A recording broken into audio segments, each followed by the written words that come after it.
新的一年要到了，你们还记得去年都许了啥愿望不？还记得，我要的是一个更大的房子，所以我可以在里面装更多的玩具。我实现了，谢谢妈妈，谢谢妈妈。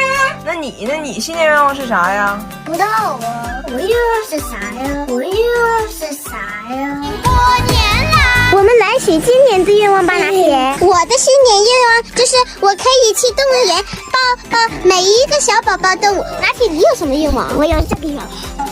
大恐龙带我一起坐大铺卡车，那个大铺卡车上面有枪，会把那些土都给弄破，还有黑。你这愿望也实现不了啊！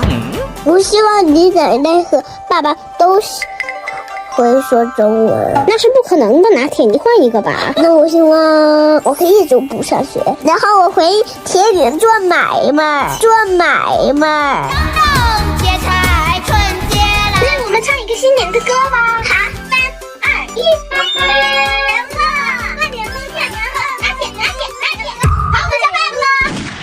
3、2、1，各位后也希望过年了，过年了，祝大家新年快乐，心想事成，开开心心，谢谢大家。喝好啊！当一个混血的东北口音太重，比如张拿铁，他可以把他加拿大奶奶的口音带跑偏。张拿铁面对奶奶姑姑的到来，一顿东北话输出。虽然温迪确实是想学中文啊，但是张拿铁让温迪的语言系统跨过普通话，直接进入了东北农村，把温迪引上不归路的第一个词儿是张拿铁最近的口头禅：咱不到。Who ate all the ice cream? 咱不到，温迪就问早达，这咱不到是啥意思？早达说就是 I don't know 的意思。咱不到名字 I don't know。 Okay, thank you. 讲不着。你哦，你来了，Welcome，哎 Thank you. ，and again，你这是待多少天呢？哎，咱可以玩一个吧？想不到，温迪，那你加拿大不上班吗？你老头儿怎么办呢？想不到。Do you miss me? Are you happy if I stay here longer this time? 奶奶问你想他了吗？他如果不走了，你开心吗？老爷。咱不到。然后呢，温迪来中国第2天，用俺家洗袜子用的增白肥皂把张拿铁给搓了。是因为加拿大吧，它没有肥皂这个东西，只有洗澡用的香皂。温迪看着俺家有这个增白肥皂，就以为中国的香皂更大呢，拿着它就给张拿铁搓了个澡，咔咔搓，被大胖媳妇发现了。大胖媳妇跟他妈说：“哎呀妈，你这个行为，往小了说是洗秃噜皮，往大了说是种族歧视啊！你有一个混血的孙子，你嫌他不够白，居然下此狠手给孩子用增白皂漂白，就这个罪名放加拿大，足够你进去蹲15天呢。”温迪表示非常无辜。想不到。这个叫手帕，这个叫手帕，手帕，这个叫椅子，这个叫椅子，椅子，说的不对，什么都不对。这样完了就咱不到，这不椅子吗？温迪这英语被东北味给拐走了，审美也被中式征服呢。看上张拿铁穿的玲珑 T 了，非说自己和龙有缘，也得来一件。 Is this dragon? No， 年龙就是龙。人这是安踏给中国运动员加油出的，现在一人一条龙在那看奥运会呢，一起给健儿加油，画面很震撼。温迪学东北话还越来越上瘾呢，因为他觉得东北话说起来特别赶劲儿。比如昨天张拿铁说他画画画桌子上了，他爸爸会批评他的，所以他求他姐帮他一起把桌上的画咔哧下去。姐，我画桌子上了，我咔哧不掉。温迪就问早达什么叫咔哧，早达说踏实就是把一个东西彻底清理干净。然后大胖媳妇的亲生父亲不是找着了吗？还给大胖媳妇写了一封长信，说了很多当年的事儿，就是表达跟温迪之间呢当年有多少误会之类的。然后温迪本来说他还想看一下那封信，但是等到大胖媳妇真正把信打开给他看的时候呢，温迪走到电脑前说不看了。我问为啥不看了，早达跑过来，他都跟我说奶奶说当年用了很长时间才把 Roger 爷爷从记忆中咔哧掉。那如果再想起这个人，那当年就白咔哧了。谁要咔哧谁呀？拿铁，你听懂了吗？当年让奶奶伤心的那个人，你说奶奶能给他咔哧掉吗？那咱不知道，俺家张拿铁闯了一个大祸。我出差在机场，安检是给我叫住了，说我包里有管制刀具。我说我包里肯定没有管制刀具，然后一打开全是刀具。那么我为什么要携带管制刀具呢？是这么个事儿。张拿铁老干部一生只爱热面条和大米粥，一给他吃别的就说胃里有火，因为他的口味非常的中国老头。我们呢就很少在家吃西餐，但是昨天呢家里来了一个外国朋友做客，于是大胖媳妇精心准备了一顿西餐，整的挺正式的。然后他爸呢就递给了他一对刀叉，这是张拿铁人生第一次用刀叉。面对刀叉吧，铁哥不爽。他不会用，但是铁哥好面啊，全桌子别人都在用，他心里再不想用，他也得装融入。刚开始吧，还真硬装了一会儿。然而他姐口无遮拦，当着众人面说他拿反了，开始纠正他，那这他就没面子了。然后他爸还有我们来自澳大利亚的朋友都来告诉张大铁他用错了，都来纠正。是另外一个手，是这个手。那铁哥面子上过不去了，我听不懂你说的话，我吃不惯你做的饭，你还上这纠正我如何做一个 gentleman， 跟谁俩呢？跟谁俩呢？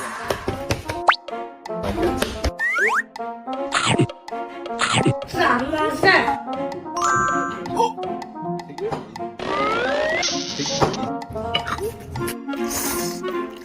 拿铁，你不用刀叉，咬不动牛排。你插我的右边，你咬不动，来就咬不动，什么玩意儿？别人纠正他咋用刀叉，他几分隐忍几分凉薄也就过去了。他最受不了的是我问他的时候，拿铁，你干啥呢？你刀叉呢？你什么的你？你平时不用筷子吗？他们都是外国人，你搁这中咋呀？你搁这中咋？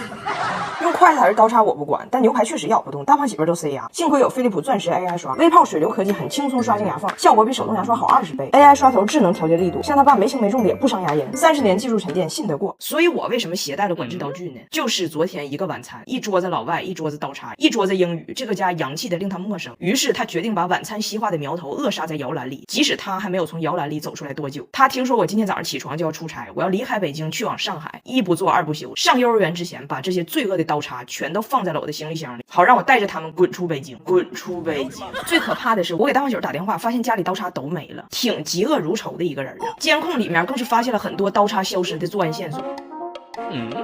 就连我妈扔垃圾的时候，他都悄摸跟着往垃圾袋里塞。哎呦我的妈！其实我早就应该预料到他一肚坏水，当天晚上吃完饭就已经有端倪。你在干啥呢？张大铁，你在干啥呢？你让我看看这是啥？你干的，你把叉扔厕所里了？我刚才拉了一个叉子，拉了一个叉子。哎呀，很多人都问我，你知道张大铁为什么这么讨厌外国的东西？我曾经也困惑过，但是经过了1年多的观察，我发现也不能怪孩子，这孩子其实是对人不对事儿，他主要是不适应他爸。按道理讲，就算张大铁1岁之前没见过他爸，到今天这爷俩也认识2年了，怎么就感觉跟人家别人家的父子相比不太对劲儿呢？正好这2天我在家的时间比较多，我就仔细观察。那么让我们一起走进大型纪录片《外来媳妇儿本地儿》。第一，大胖媳妇非常阻碍张大铁养生。张大铁从小跟着姥爷长大，非常喜欢喝热水。你知道那些喜欢喝热水的人都喜欢吹热水，因为他们需要一个精准的温度，就是我需要它凉一点点，但不是真凉。大胖媳妇看见张大铁吹热水，非常热心肠。不要先。吃个饭，这个爸爸也不懂得照顾孩子。爸爸帮助你。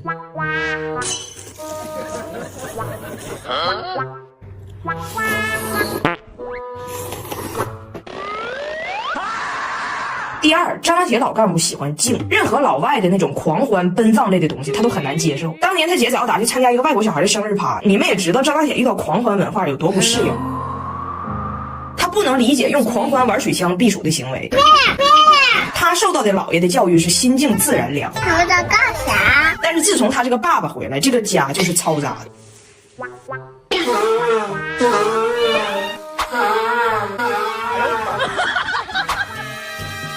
拿去，这个 rumba， 这个 rumba。Let's rumba rumba rumba。Let's rumba。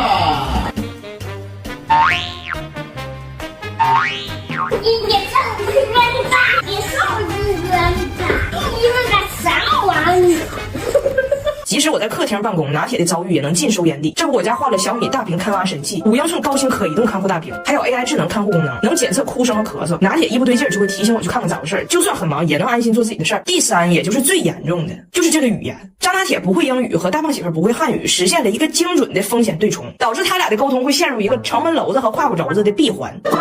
你吃敷了吗？我有口红。为什么你吃恐龙？这是口红。这是妈妈的。他爸领孩子在楼下玩，张拿铁想告诉他爸这个石头拔屁股，他爸啥也没听懂。爸爸，我肚子疼。谁是霸王龙？爸爸真这个老妖精吗？我没有眼睛，没有眼睛，我就玩球很多，球很多。